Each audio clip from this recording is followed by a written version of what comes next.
টাকা যারা পাননি তারা কি করবেন? অনেকেই কিন্তু আতঙ্কের মধ্যেও রয়েছেন এবং অনেকেই কমেন্ট করছেন, দিদিভাই আমি 2 তারিখে ফর্ম ফিল আপ করেছি, আমি এখনো টাকা পাইনি, অনেকেই পেয়ে গেল, আমি কেন পেলাম না। তো আজকে আলোচনা করব যারা অন্নপূর্ণা ভান্ডারে জুন মাসে 3,000 টাকা পেলো না তারা কখন পাবে এবং কিভাবে পাবে। সম্পূর্ণ ভিডিওটা দেখবেন, স্কিপ করবেন না, ভীষণই গুরুত্বপূর্ণ এবং সকলের মাঝে শেয়ার করে দেবেন। ইউটিউব থেকে দেখলে চ্যানেলটাকে সাবস্ক্রাইব করবেন এরকম আপডেট পাওয়ার জন্য, যারা ফেসবুক থেকে দেখছেন ফলো করে যুক্ত থাকবেন। তো দেখুন 27 তারিখ থেকে কিন্তু ফর্ম ফিল আপ শুরু হয়েছিল, অনেকেই কিন্তু অফলাইনে ফর্ম ফিল আপ করেছে, অনেকেই অনলাইনে ফর্ম ফিল আপ করেছে, কিন্তু লক্ষ লক্ষ মহিলা কিন্তু টাকা পেয়ে গেছে। আবার অনেক মহিলাই কিন্তু এখনো পর্যন্ত 2-3 তারিখে ফর্ম ফিল আপ করছে বা ফর্ম ফিল আপ করেই যাচ্ছে, কিন্তু টাকা পায়নি এমন অনেক মহিলা আছে। তো দেখুন সরকার পালা বদলের পর কিন্তু কিছু শর্ত কিন্তু আমাদের বেঁধে দিয়েছিল, যেখানে কিন্তু বলা হয়েছিল যোগ্য মহিলারাই কিন্তু অন্নপূর্ণা ভান্ডারের টাকা পাবে। এবার যারা অযোগ্য তারা যতই ফর্ম ফিল আপ করুক না কেন ফর্ম কিন্তু বাতিল হয়ে যাবে, টাকা পাবে না। অনেক অনেক ফর্ম এর মধ্যে বাতিল হয়ে গেছে। তো কিছু শর্ত বেঁধে দিয়েছিল, যে শর্তগুলো হচ্ছে যদি আপনি সরকারি কোনো কেন্দ্র সরকার বা সরকারি রাজ্য সরকার কোনো চাকরি করেন তাহলে কিন্তু আপনি টাকা পাবেন না। আপনি যদি ইনকাম ট্যাক্স দেন তাহলে কিন্তু আপনি অন্নপূর্ণা ভান্ডারের টাকা পাবেন না। আপনি যতই ফর্ম ফিল আপ করুন না কেন আপনি বাতিল হবেন।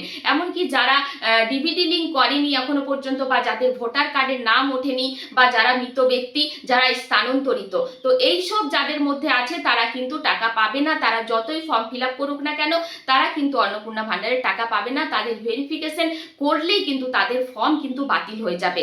এর মধ্যে যেসব মহিলারা যোগ্য, যেমন না তো তাদের ভোটার কার্ড থেকে নাম কেটে গেছে, না তো তারা স্থানান্তরিত, তাদের ডিবিটি লিঙ্ক করা আছে, আধার লিঙ্কও করা আছে, তারা যোগ্য হওয়া সত্ত্বেও ফর্ম ফিল আপ করেছে কিন্তু টাকা পায়নি, তাদের জন্য সুখবর। দেখুন স্ক্রিনে উঠছে নাম্বারটা 8280, এই নাম্বারে আপনারা কল করবেন। সরকার থেকে কিন্তু এই নাম্বারটা, এই কল নাম্বারটা হেল্পলাইনের জন্য ব্যবহার করতে বলা হয়েছে জনস্বার্থে। এমনকি একটা ইমেল আইডি দেওয়া হয়েছে, যে ইমেল আইডিতে আপনারা ইমেল করতে পারবেন, যেখানে কিন্তু আপনারা আপনাদের সমস্যার কথা জানাতে পারবেন, যে আমি যোগ্য, আমার সমস্ত কিছু রয়েছে, তবুও কিন্তু আমি অন্নপূর্ণা ভান্ডারের টাকা এখনো পেলাম না, এত তারিখে আমি জমা দিয়েছিলাম। তো এই নাম্বারে আপনারা কল করে আপনাদের সমস্যার কথা জানাবেন।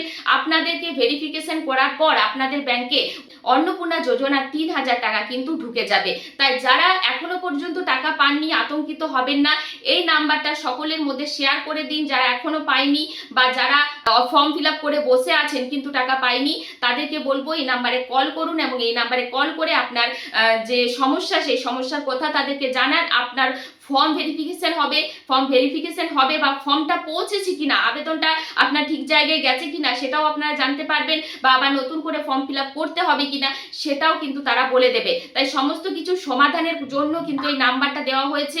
সমস্যার সমাধান করতে হলে এই নাম্বারে কল করুন এবং আপনি জানুন যে আপনি কেন এখনো পর্যন্ত অন্নপূর্ণা ভান্ডারের টাকাটা পেলেন না।